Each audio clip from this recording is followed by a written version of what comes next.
Welcome everybody to the Vermont Early Childhood Network Strategic Plan presentation. We're really excited to have so many of you on the call today, both current leaders, current members, potential future members or leaders, and some collaborative and community partners with us. For those of you who don't know me, my name is Meg Atwood. I am the program manager for ECE Networks and Resources, and I'll let my colleague Beth introduce herself and then share our presentation. Hey folks, I'm Beth Wallace. I'm the Associate Director for Early Childhood Educator Engagement here at Vermont EYC. And we are so excited that we got such a great, robust response to our two presentation offerings today. So thank you all for taking the time to be with us and learn about all of the work that's been going on in the last 5 or 6 months. So I will share my screen now. The agenda for today, we want to talk briefly about the process that we have gone through to get to this point where we have an approved strategic plan and we're about to start implementation of the network strategic plan.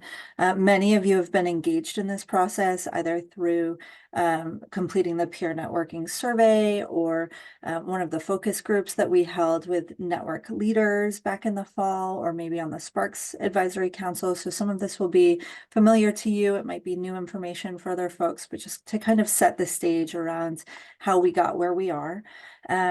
We have a pretty in-depth strategic plan timeline and benchmarks for success that we submitted to Child Development Division. They took about a month to review and then approved. And it includes 9 strategic goals. You'll see from this agenda that we hop around a little bit with which strategic goals we're talking about when, just because they're related to each other and a little bit easier to understand in context. Finally, we'll talk about next steps, immediate next steps for folks who are engaged or want to be engaged in networks, and we'll collect your questions at the end. Meg, do you want to talk about the process? Yeah, so we wanted to just take a moment to kind of recap where we are in this process for those of you who are new or hearing some of this information for the first time. So last I think it was like late summertime, we sent out a peer network survey to many of you in this audience, as well as kind of anybody who both is connected to the Vermont Early Childhood Networks or connected in some way into any peer professional network, because we know there are some other ones around the state. Collecting feedback about what it means to belong to a network. We use this survey data as well as additional leader feedback to create the strategic plan we're going to present today. That feedback came in through meetings, both group meetings, individual meetings, and emails and phone calls I've had with people, data and responses, historical context with support from Let's Grow Kids and kind of what they've done in the past to really put a strategic plan together. Like Beth said, we sent it over to CDB, who approved it. And then in the meantime, since approval to this presentation now, Beth and I have been working on kind of supporting documents that we're going to kind of explain how they'll be used in today's presentation. Thanks, Meg. So there was a lot of data shared with focus groups and advisory council members and others, but just to kind of recap some of the big themes that came out of that peer network survey. You know, we see here the members' top 5 values of network participation, and those were not a big surprise, right? Have some already made on there, and you can make your peer-to-peer professional networking and exchange of ideas, information and resource sharing, professional development, connection and belonging. And we also saw some interesting data around preferred modality for professional development opportunities, for meeting opportunities. And so we will be kind of addressing these as we go through our presentation. The data really informed the strategic plan. So you see a mix of in-person and virtual opportunities was a high priority for folks. We also identified, and I've been in the field a long time, Meg's been in the field a long time, but we identified a lot of disparities across the state when you start digging into what networks are operating where and how. So there were really big differences in meeting structure. That's frequency and modality, role-based versus setting-based networks, leader stipends. There was a wide range of leader stipends, range of network members, and then leader and network activities in terms of quality, frequency, and funding. We paid a lot of attention to the top 5 most challenging aspects of network leadership, and have already started to address some of these challenges by providing more hands-on support for, professional development documentation, for resource sharing. We were really thoughtful about the application process for networks and the reporting processes as we developed this plan. So we're going to talk about strategic goal 1 and 3 first, and then we're going to talk about strategic goal 2. And it's kind of hard to talk about one without the other, so bear with me. But the first strategic goal is to create a network structure that's responsive to the individual needs and cultures of Vermont's unique regions, while providing opportunities for statewide connection and communication. It was really important to us that regions maintain voice in the needs of their communities and how their networks will best serve early childhood educators in their communities. And then strategic goal number 3 is to create and administer a supportive and equitable proposal process for the networks to apply for and be awarded funds to implement strategies that support the established goals of those networks. Again, we're talking about regional networks. So we had some decisions to make because this was an opportunity to kind of start from scratch. We weren't starting from scratch, but we identified that we had to, create some definitions that are uniformly understood across this project. And the first thing we had to do was define the regions, right? And we decided to go with the Agency of Human Services AHS districts. That's a little bit different than counties, but is familiar in a lot of other contexts. And this map is available online. So when we talk about regions, these are the areas that we're talking about. What does implementation of regional networks look like? All right, this is going to be a little bit of a change for folks who are already engaged in network leadership or membership. The first step is going to be regional leaders and stakeholders. So that may mean people who are already leading networks or people who are already involved in networks, but it may also mean, leaders or members of networks that aren't currently existing inside of our system. I know in particular, the Chittenden region, Burlington region, Chittenden County has some networks that are not currently part of the Vermont Early Childhood Networks. And this is an opportunity for them to become involved in the system, right? It could also be BBF coordinators or other stakeholders who want to be involved in the regional planning process. Those folks with support from quality support specialists are going to review regional data and submit a regional proposal for the networks. I'll be honest with you, I think it's important to name when we think we're going to have challenges and where sticky points might exist, and this is one of them, right? This process is going to require folks to work together within a region to say, this is the data. Let's use data to inform our decision making. We have a mountain range in the middle of our region. It's not appropriate to expect people on the west side of the mountain to travel, in the winter to the east side of the mountain to attend a network meeting. We think that we need at least 2 network opportunities in our region, right? Other data that may inform that proposal could be the sheer number of regulated programs in a region. It could be the average STARS level of the programs in your region. There's a lot of data out there that can be used to inform a proposal for how many networks and what kinds of networks you think your region needs. This is also an opportunity. Some regions have very well-functioning networks right now. Others don't. Others have maybe multiple networks that don't ever collaborate within one region. And this is an opportunity for everybody to come together and say, what do we think our region really needs? That proposal process, again, requires collaboration from stakeholders within a region. We are really intentional about embedding quality support specialists, resources and supports during this process. Those folks can be looked to help coordinate meetings, to help share data, to help analyze data. Anything that is needed in that group context, we have on the ground supports for. The form itself will actually be very short, and this kind of goes back to making application processes easy and accessible for everyone, right? So the proposal form itself is pretty short, but the process is involved. This is something that most regions will only have to go through once. If, a year from now or 2 years from now, the people in the region feel like the networks are not meeting their needs or a different structure is needed, then we can go back to this regional proposal process.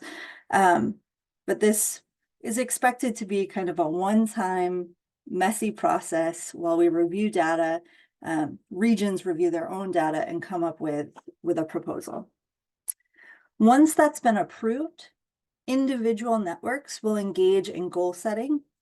Again, with support from quality support specialists. Some people are really well-versed and experienced in goal setting and how to engage members in those processes, and others aren't. So we've got, again, supports available during this process. And the networks will be submitting a network action plan, which outlines the goals, activities, and funding requests for that network. Anytime funding is distributed, there needs to be some accountability, right? There's some sort of reporting process midway and at the end to say, how are these funds used? Were the goals and the activities that the funds were meant for successful? Were they not? How's it going?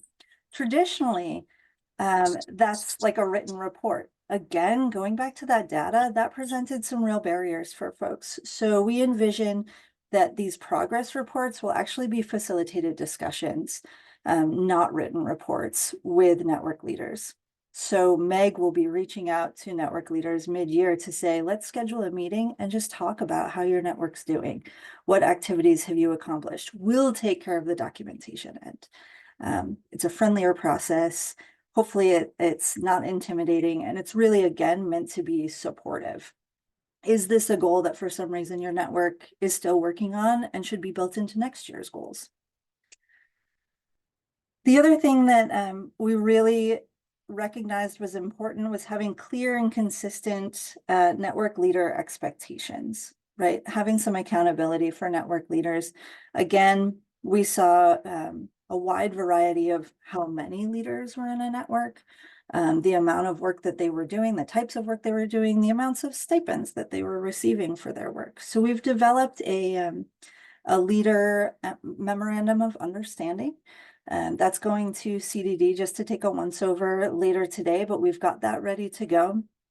And we heard loud and clear from especially our focus group in the fall that network leaders deserve to be compensated for their time and efforts when it comes to network activities. And we completely agree. So we also recognize that consistency is really important. It's not fair for a network leader in one region to be receiving $1,200 and another network leader to be receiving $150, for the same activities. So we will commit to distributing annual leader stipends of $800 paid in quarterly installments of $200 over the course of the year. Finally, we're really thoughtful about base funding and how funding formulas that rely on numbers of members can create unnecessary competition between networks. And so when we envisioned this new base funding process, we really consider the base funding the leader stipends for up to 2 network leaders per network. So, plus professional development support, which Meg will talk about I think that's goal number 5. She'll talk about professional development, but that's something that we've already been doing as we've been working on this plan, is providing professional development, tangible support, documentation support, but also financial support. And then technology funding. So we're really encouraging networks to operate with a virtual option. That doesn't mean that every meeting you have has to be both offered in person and virtually, but maybe it's alternating. 1 month is in person, 1 month is virtual. And we recognize that that could be seen as an unfunded mandate. We want to make sure that every network has the funds to support a Zoom subscription. Maybe your network needs a projector or an owl, and we're building those supports, those financial supports for that technology into the base funding. It's a lot of information. And I'm really looking forward to questions about this. We'll talk specifically about the proposal process and the next steps at the end of this presentation, but I also need to talk about statewide networks and regional networks together. So one of the things that we recognized is how different regions structure their networks. Again, I referenced role-based networks, so maybe directors-only networks versus setting-based networks, maybe family childcare-only networks. And that's really hard for regions that might only have a director's network, or might only have a family childcare network, or might only have a center-based network, for the other early childhood educators living or working in that region, right? And that's a real equity issue. So we were really thoughtful about how we can meet the unique needs of those groups, because you do have different needs, goals, professional development wants, questions, based on your role and based on your setting. But we also wanted to increase accessibility across the state. So, and we wanted to retain the individuality for communities and regions. So we have this regional network system that I just described. And then we are also launching the statewide network system.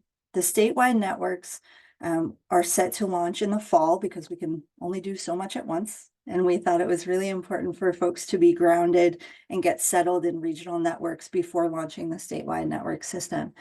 But the statewide networks, like the regional networks, will meet monthly. But they'll be focused, right? So we'll have 4 statewide regional networks offered virtually on a monthly basis.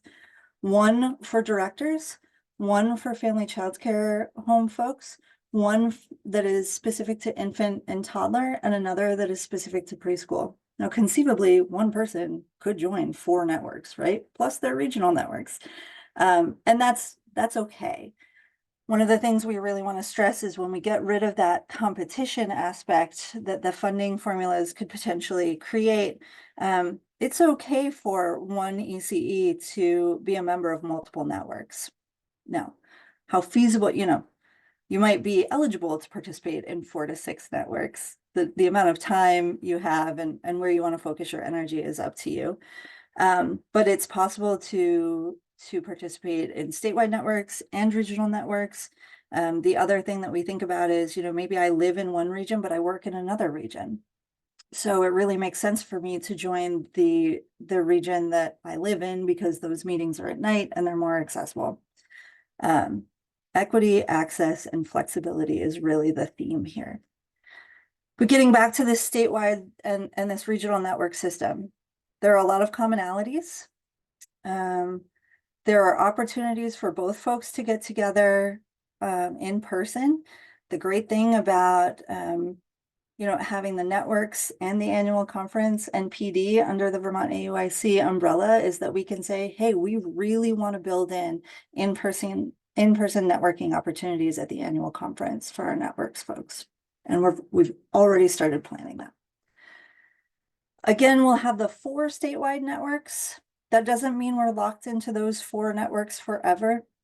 As additional funding comes along, as additional needs come up, we're open to considering other focus areas.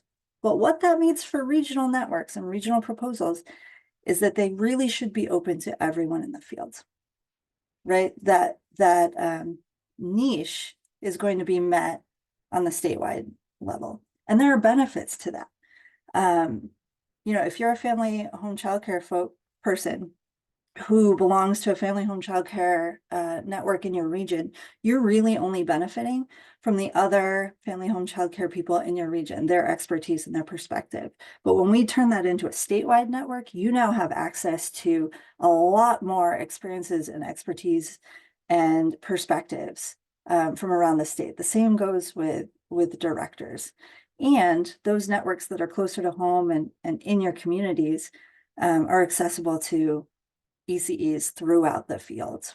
One of the things that we have run into is, Meg fields a lot of phone calls from folks who say, I'm really interested in joining a network. And we have one region that they have 4, but they only have family home childcare networks. So it's really hard to connect these people who are interested and wanting to engage with their peers when those opportunities don't exist. Trying to see if there's anything else we really want to highlight here. We do want to limit regional networks to up to 3 in a region. And again, to have those networks be based on data. Ooh, that was a lot. We started to talk about statewide networks, but that's actually strategic goal number 2. So just to be clear about that language, the goal is to coordinate topic-based virtual statewide networks in accordance with interests indicated in the peer network survey results. And that's where we got that directors, family home childcare, infant, toddler, and preschool. That actually opens up quite a bit for regional proposals as well. Regional networks could also be topic-based or interest-based. So implementation for the statewide networks, they're slated to launch in September. A little bit of a difference. We have received questions about the leadership structure for statewide networks versus regional. You heard me talk about regional networks really nominating and selecting their own leaders, having that leader MOU, having those stipends. The statewide networks will be led by contracted experts, facilitators. Again, held monthly, held virtually, and opportunities to connect at the annual conference. Okay, we have a poll here because that was the biggest chunk that we wanted to share today. We'll go through the other goals, but we knew that this was the biggest shift. And so Meg, you're going to launch our poll, right? Which means I need to stop sharing my screen. Thank you, Beth. And we're asking you to let us know if you're interested in participating in the regional proposal planning process. You don't have to be intending to be a network leader to participate in this process. Again, you just need to be an invested stakeholder who wants to help leaders and stakeholders in your region think about what the needs are, to help look at that data, to help come up with that proposal.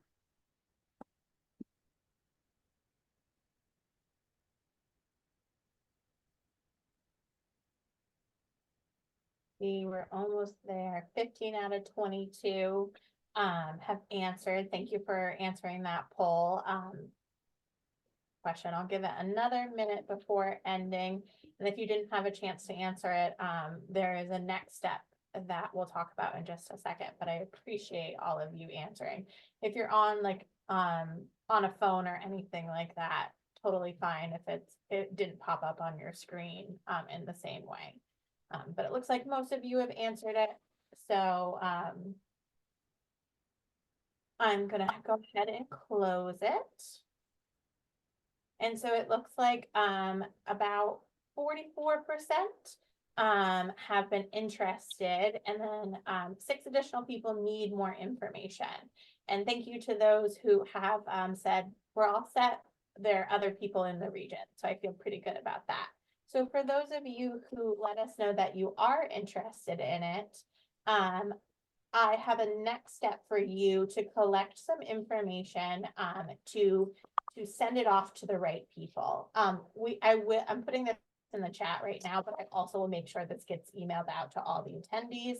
This is a quick form, just collecting your contact information and some beginning schedule information to schedule these regional conversations. It's not locking you into a date, but it kind of helps our planning processes. And what we'll do when we collect this, oh, there's a permissions issue, I guess, Meg. But after we've collected, you know, the information of people who are interested in being part of the regional processes, what we'll do is send an email to everyone who has indicated interest, current network leaders, and the quality support specialist for your region, and say, here's, you know, some themes around scheduling. Here is the regional proposal form. Here's the rubric for the form, because we wanted to be really clear and transparent about what it is we're looking for, right? It's not a scored rubric. We're not scoring applications. We're not comparing them to other regional proposals, but it gives you really good guidance on completing that regional proposal in a thorough manner. And then there was something else. Oh, we'll also send the memorandum of understanding for network leaders so that you have all of those documents at your disposal as you enter into that process. Okay, I'm going to start sharing my screen again. Meg, were you going? Yeah, Rebecca, will you try, or anyone else who clicked on the link, will you give that another try for me? I just turned off, it defaults to only letting staff answer our Google polls. And I forgot to click that. If you will just give me a thumbs up if you were able to open it. Yay, thank you, Rebecca, I appreciate that. I'm trying to open it, but my computer keeps telling me that like it's blocked. And so I think it's a my computer issue. So I'm trying different browser options. But it says my cookies won't enable it to open. Perfect. Taylor, if you want to send me an email, I'm also happy to collect some information of you if it's okay. The other option I was going to do is text it, airdrop it to my phone and try it. Normally my phone doesn't have security standards quite as high as my computer. So I will figure it out. As long as other people are in, I'm sure I can get into it somehow. Cool. Let me know if I can help or honestly fill out the form on your behalf. Happy to do that too. Thank you. Thank you, everybody, for testing that with me. So kind of moving into some of these strategic goals really reflect kind of things that are already either in progress, that are kind of already in progress that we've started. And so the first one that I'm really excited to share has to do with both reflected in the strategic plan as well as some other survey data that we're going to offer additional mental health, wellness, and stress supports specifically to our family childcare home staff. And we're going to do that in a variety of ways. So go ahead, Beth, the next slide. With the first one being this year's annual conference. I'm giving you all a little bit of a sneak peek to this because we haven't formally announced it, but it's been approved that this year's annual conference theme is about wellness and play in leadership, which was extra intentional because of this. So we're really excited that that's this year's theme aligns with this strategic goal. We're also going to be offering a one-day institute for family child care homeowners and staff in June related to this topic as well. We know that the annual conference sells out pretty fast and not everybody is able to travel and attend an event like that, especially because it's across 2 days. This one will be on a Saturday, which also we are hoping meets that need as well. Specific trainer hasn't been secured, but look forward to that. I am super excited to start offering these smaller one-day opportunities. They're always a lot of fun. And then the last way we're implementing this strategic goal is really collaborating with our community partners who offer a really good variety of resources around this that the Vermont AUAC hasn't yet developed or doesn't own in a way that other organizations already do this really great work. So we will continue to bridge those partnerships. Strategic goal number 4 is one of my personal favorites because many of these leaders on this call today are already engaging in this process and have already offered, you all offer professional development all along the way, but this has been really fun to plan and implement with many of you. And so that process is not going away. I'm going to continue to streamline it for all of you who are setting these up, including always tweaking our system to make the Northern Lights sponsorship paperwork easier for you, to make taking attendance easier for you, as well as setting up and handling all of the details when it comes to finding a speaker fees, and the logistics surrounding like spaces and stuff like that. I'm here to support. So far this year, we've offered some just really great trainings. And so with that being said, when Beth referred to that base funding, 30% of our network budget is going to be reserved for that professional development activities. So that's not a part of like each specific network's funding, because we very much highly value this professional development. A way to kind of increase that return on investment of professional development has to kind of deal with specific virtual professional development offers, that we ask that if you're offering a virtual one, that it's open to all Vermont Early Childhood Network members, but they have to be a member, and we have ways of kind of verifying that process. And like I said before, I'm here to help with the documentation supports. Some of our quality support specialists have also been attending network specific trainings, both as the trainer and as kind of a facilitator. So multiple different staff is all supporting this process, and we're continuing to perfect that system to both make your lives easier as well as my workload easier. So it's been a really nice partnership and collaboration that I'm excited to continue. Strategic goal number 5 is something that's happening a little bit later in the year as we work on establishing these regional networks and statewide networks. So this strategic goal, we plan to develop a leadership development program that supports both current and future leaders. So what this looks like in action, is we have been working with a variety of collaborative partners and stakeholders, including Northern Lights, to come up with some training and knowledge around specific topics that relate to becoming a Vermont Early Childhood Network leader. We're really targeting this to those emerging leaders, but using network leaders who've been doing this for a very long time as experts, as guest speakers, and as presenters, because many of you on this call know that work and have been doing this for a long time, and we want to give you the opportunity to share that knowledge for people who want to becoming an emerging leader. And so we are planning on building this and launching this in January 2025 as we get the rest of everything else under our feet. This is something that also has kind of been ongoing and will continue to happen. Strategic goal number 6, providing intentional consultation services to network leaders in order to make everything more efficient. We really want each network to be robust, well functioning, and equitable, and have people who want to be involved in this process can be involved in this process. We heard in our survey data, there's still so many people who have not heard of the Vermont Early Childhood Networks.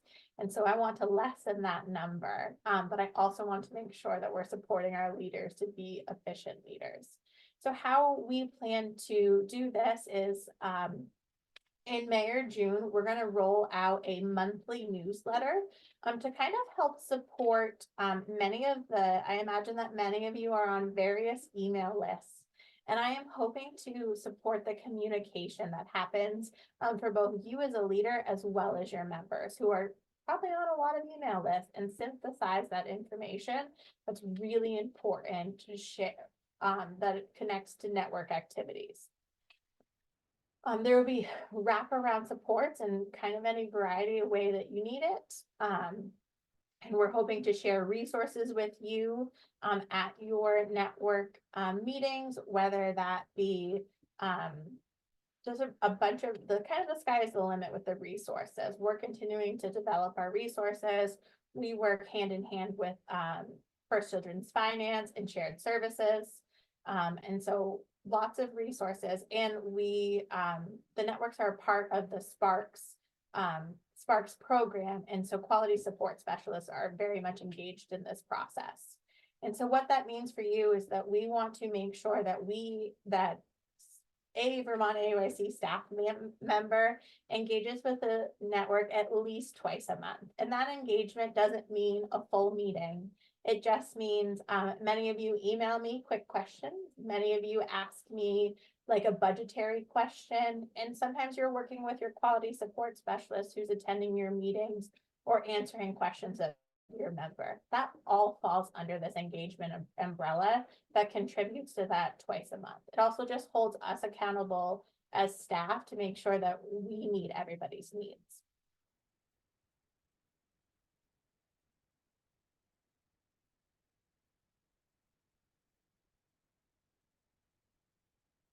So the last goals in our strategic plan, 7 or 9, got grouped together because they really have to do with continuous quality improvement for the network system as a whole. Continuous quality improvement happens kind of in a variety of different settings.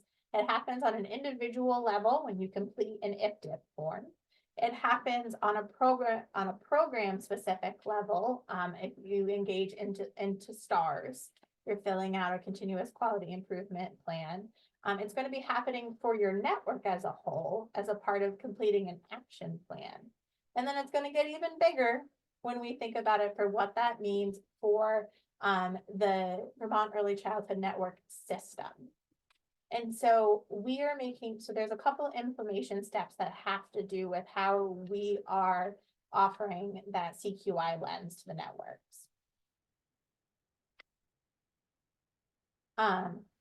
So one of the data pieces that CDD is required to ask us is to track ongoing participation of members and non-members. And so that does mean taking attendance at your monthly meetings.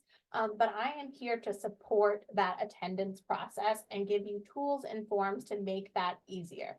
You may already have a system that takes attendance that works really well, and that's awesome. But we can kind of get into the weeds as we go along in this process. Another way we track that kind of attendance is doing the Northern Lights sponsorship paperwork. Also helps us keep track of how many people are attending the professional development opportunities. We are also looking at, with our own CQI plan for the networks, making sure that we are listening to the voices of members and leaders through completing a survey twice a year. So we always want to hear your feedback, both now and on an ongoing basis. Well, I will also utilize a steering committee of network leaders to evaluate the VCN system and develop this CQI plan. Again, because we're working on getting the regional networks refreshed and established and the statewide networks, we're looking at a target date of November, December for that network CQI plan. And kind of some ongoing things that we're keeping in the back of our mind here is always evaluating the funding. It's never kind of a standing point because funding needs change along the way. We are also always looking at how we interact with our community partners and what resources they offer. And we're also looking at some additional benefits that we haven't thought about yet or still in the works, such as a substitute teacher pool and specific technology supports. So those are ongoing and developing, but we wanted to leave these 2 strategic goals open. Right. So getting to next steps and how you can be involved. This is a very condensed graphic of our timeline. The actual timeline is quite a bit longer, but we needed to be able to fit it on one slide. So just a snapshot of where we're at now with introducing the plan and implementation, requesting and evaluating regional proposals. We're about a month behind, but that's pretty on par for all of the other new systems that have been put in place in this past year. So as we were developing this, we knew that there was some flexibility and wiggle room needed.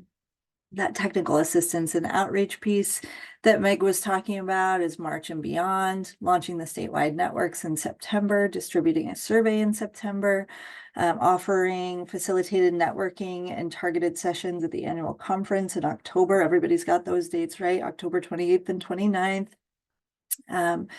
Engaging in that CQI process, which anybody who's involved in STARS right now, that's going to be familiar language, just like action plans.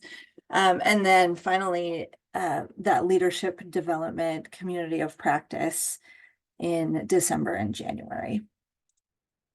Immediate next steps. Some of you have already taken the most immediate next step, which was filling out that form that Meg put in the chat saying that you want to be engaged in the regional proposal planning process. But that's what we're looking at getting started after these presentations have rolled out. So, you know, this is the first of 2 presentations specifically to network leaders, members, and member curious folks. The quality support specialists, as we gather the information, the contact information and meeting preferences for people involved wanting to be involved in their regional proposal planning process, the quality support specialist will reach out, follow up on that email from Meg to say, okay, let's get this started. Let's get meeting. Let's start compiling data. Next, the regional proposals will be reviewed. And really important to keep in mind that proposals are encouraged to include hybrid models, to take into account geographical needs, and to be inclusive of all early childhood educators in their catchment area. And then once those regional proposals are approved, quality support specialists will provide coaching to network leaders to engage in a goal-setting process with network members. Networks will then submit their action plan outlining their goals, activities planned to meet the goals, and funding requests. So we know that we wanted to leave plenty of time to gather questions and reactions and reflections and excitements. And we figured that we would do that by breaking into 3 small groups now, and then coming back together to report out on, you know, the most exciting aspects of this plan for you and your group, and also what questions you may have. And we've got a good amount of time here, so I'm going to suggest that each group take 10 to 15 minutes. Meg, how you feeling there? And then we'll come back together. Please select a reporter for your group, and we'll review those pieces that you've put pen to paper. Does anybody have a question about this next activity before we break out into rooms?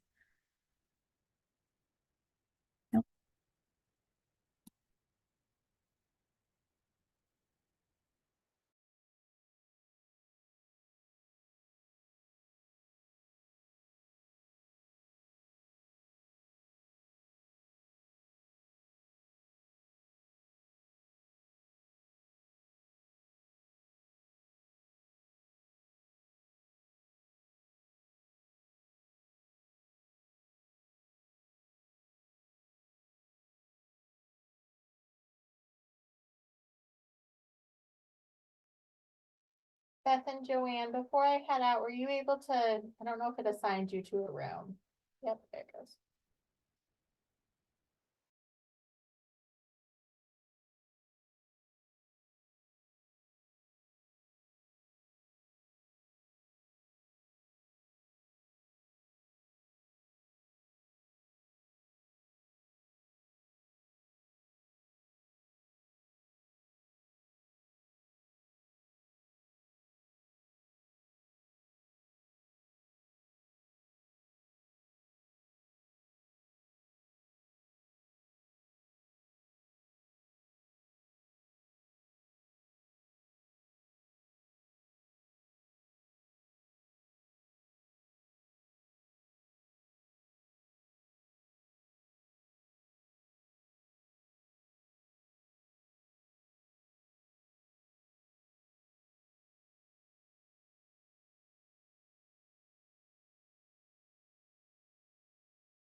Just two of us.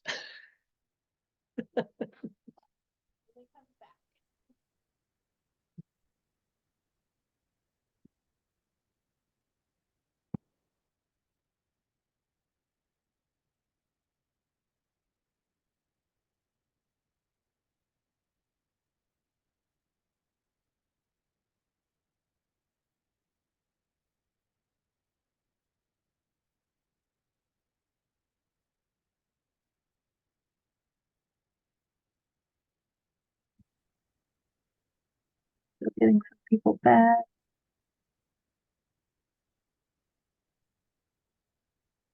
Sue, it looks like it's so sunny in your space, and that is not my experience here in the South, so I'm jealous. Maybe you just have great lighting. Who, me? You! It's cloudy and overcast, but there's a skylight right above me. So it's all an illusion. In fact, I'm very cold right now. I've been sitting on my computer all morning and it's now 2:15. So that's so funny you say that. I love it. Well, the illusion makes me feel warm, so thanks for that. Are we all back? Yeah.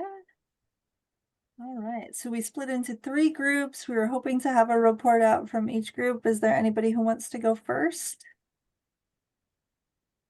You don't mind if I could go first, because I have to go back to the classroom, so, sorry. But, and if I forget anything, if the others that were in our group, could, chime in, that would be awesome. Different things that we're excited about was the, stipend, that the value of, that they saw that there was a value in receiving stipend, the, statewide meetings, the peer-to-peer, the leadership development, working with the other providers throughout, regardless if they are home providers, directors, or educators, all educators. The other things that we had mentioned, or that was mentioned, is that there's multiple network meetings have said that their meetings, that there's a decrease in their meetings throughout the state in different areas. Ours as well. But the director meetings, those that are having other meetings, and the director meetings, those are going well. And so they're hoping that they can intertwine those, and that would help. The other thing that we talked about was, for example, that networks, what networks could focus on. And one that specifically we was mentioned was that they could focus on like families and communities within their regions, and that funding would go with that. The other questions were, when would the leader stipend take place? And they, I think, Beth, you had said that you were hoping like mid-March, April. You weren't quite sure though. And but also too, that she also mentioned that the current networks should have received $2,000, $1,000 last fall, and then after $1,000 in February. And that can be used for the as long as it's approved, and can be used for the network, but it cannot be used for any food. According to the CDD grant requirements, there's a couple things that have to happen. Is the attendee must meet 3 times a year, and that no funding can be used for food unless it's unrestricted funding from the networks. The other piece was that that Beth had mentioned is that there may be some issues because of, or I shouldn't say issues, but the year ends in August, but then after there's other things that they're hoping to pilot in September. So there might be some stickiness there. I think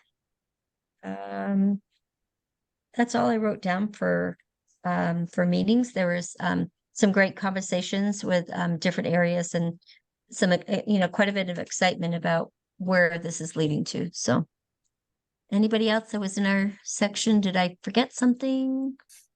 I just want to clarify, Teresa, but Allison was asking some really good logistics questions around payments. And one of the things that came up were these stipends that have been distributed to the regions already. So there was $1,000 in like end of October, November, and then there was another $1,000 at the beginning of February. And some regions have already spent those stipends, and some regions may have not spent all of those stipends.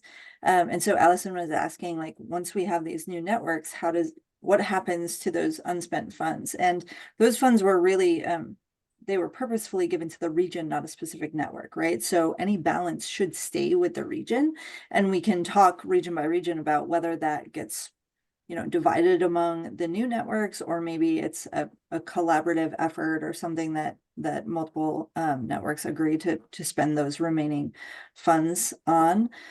And then there were some other just kind of specific payment questions. And what I was explaining is we did not want grant cycles or budget deadlines to dictate this process.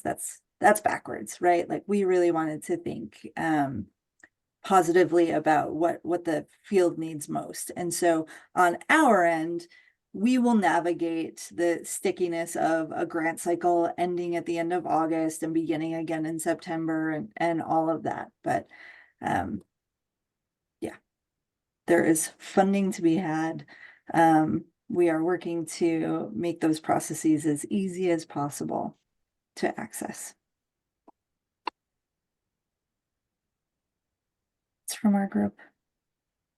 I just wanted to share that Allison in particular said that in Bennington, this was very timely, this discussion, because they've traditionally had two networks, one very thriving, engaged directors network, and then a second network for family childcare home folks. And that the leaders from that network just reached out and said, our attendance has slowly been declining, and we're not interested in continuing leadership. And so they are getting ready to propose a new structure that is a joint network, but builds into the agenda opportunities to break into small groups depending on setting or role. And that just seems like such the perfect model that meets that community's needs. And we also heard that Brattleboro has a similar system that we hear has been working very well. So another option for structure.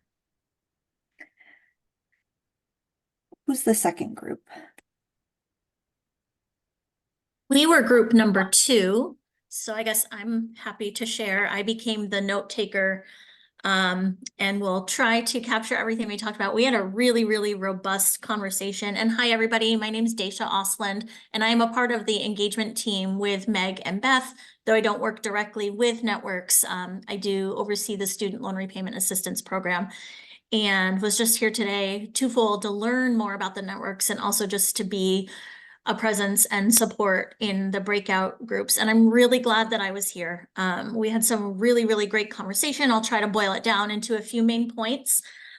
Things that we are excited about is that Vermont AEYC is the one that is holding this overall structure of the networks, and that feels more supportive, more respectful, and providing a lot more resources to the networks as has happened in the past, where it has been more of like, oh, you get thrown in as a leader and figure it out on your own. So that feels really supportive and really good to people.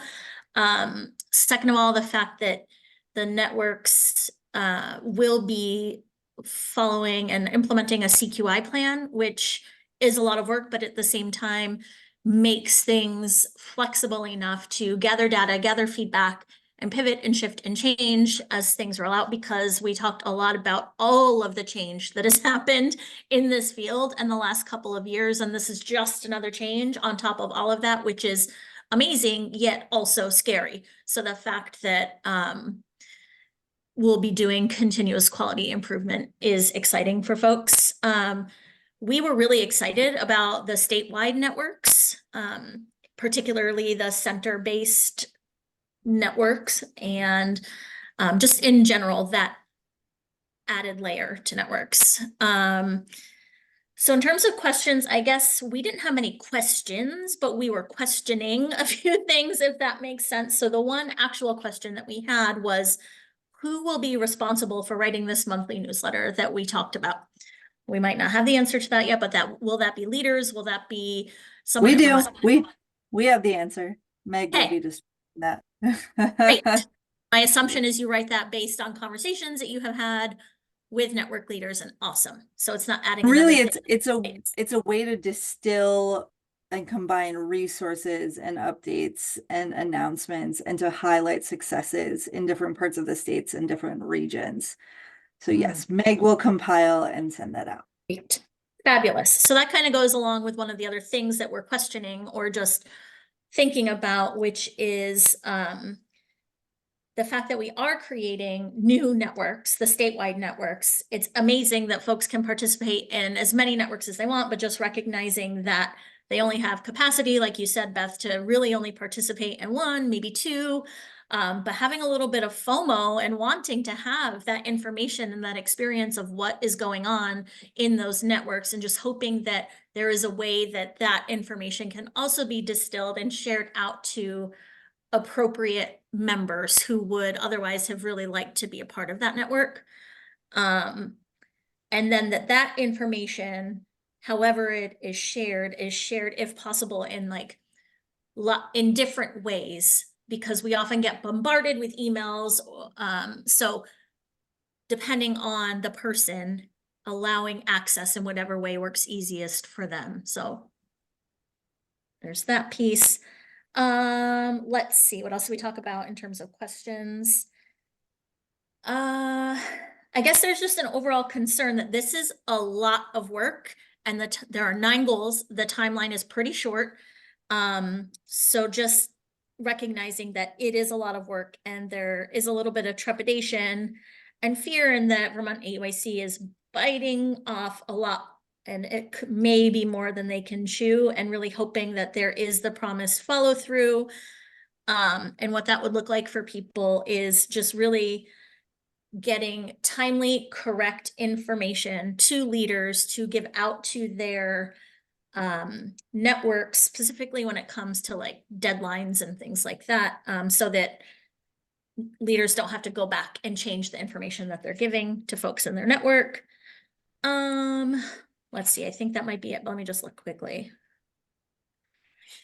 And then just recognizing that hopefully the CQI process can help if there are any unintended consequences of the work, like creating a lot more work on network leaders, though it seems like hopefully the goal of this is to take some of the work off, and that's it. I'll stop talking. 3 more minutes. Okay. Sorry, we had a great conversation. Yeah, it sounds like it. Wonderful. Thank you. We have one more group to hear from in 2 minutes. We want to make sure everybody gets heard. Who was that third group? I'll recap for us quickly. 2 points that kind of haven't been mentioned was this idea, and I want to reiterate that I'm hoping one of the fears of our network leaders is that I don't want you to feel that you're losing autonomy of your network. Even though I and the team, the quality support specialists in Vermont EYC will be offering supports, your voice is vital in the continuous quality improvement, and is super vital in setting the goals for your network. Your network members well. You will kind of, with collaboration from your members, be setting that goals. I might offer some suggestions, and your quality support specialist might offer some ideas when you feel stuck. But if you have solid goals, you have solid goals, and that's awesome. That's what we want. So you're not losing that autonomy there. I'm excited to help with the sponsorship paper. We've got some technology over here that makes it happen a lot faster. And then some of the pieces of the biting off more than we can chew is we're going to continue to look at those systems of where things slow down, where things as a whole entire team. It's not, I talk about myself offering a lot of these things, but do know that I have a whole team behind me as well. I have an operations team that is supporting budget monitoring and and actually is the one who processes your payments. That's why you send it to payables and not directly to me. You CC me so I know, but that's it. And so we have a big team that's not just me, if that helps with that piece. The last thing is I think there will be some guided discussions about how to choose network topics and network goals that reach both care settings. When certain care settings have really specific needs and different rules and regulations. And I love whoever gave the idea of like within the network meetings, splitting up into 2 groups for some part of the agenda. That's brilliant. And I hope that also helps that collaboration piece. Thanks so much, Meg. We are at time. Thank you all for taking, again, an hour and a half out of your afternoon to provide feedback, to answer these questions, to learn more about the process. We will be in touch. We'll also make that link, that form available to folks who want to participate in the regional proposal planning process. We have lots of resources to send your way, and we'll make sure folks get a copy of this slide deck and the presentation. And again, please reach out to us if in the middle of the night tonight, a question pops into your brain or a great idea pops into your brain that you feel like you'd like to share. Do not hesitate. We won't answer in the middle of the night, but feel free to email us or leave us a voicemail in the middle of the night and we will get back to you. All right. Thanks so much, folks.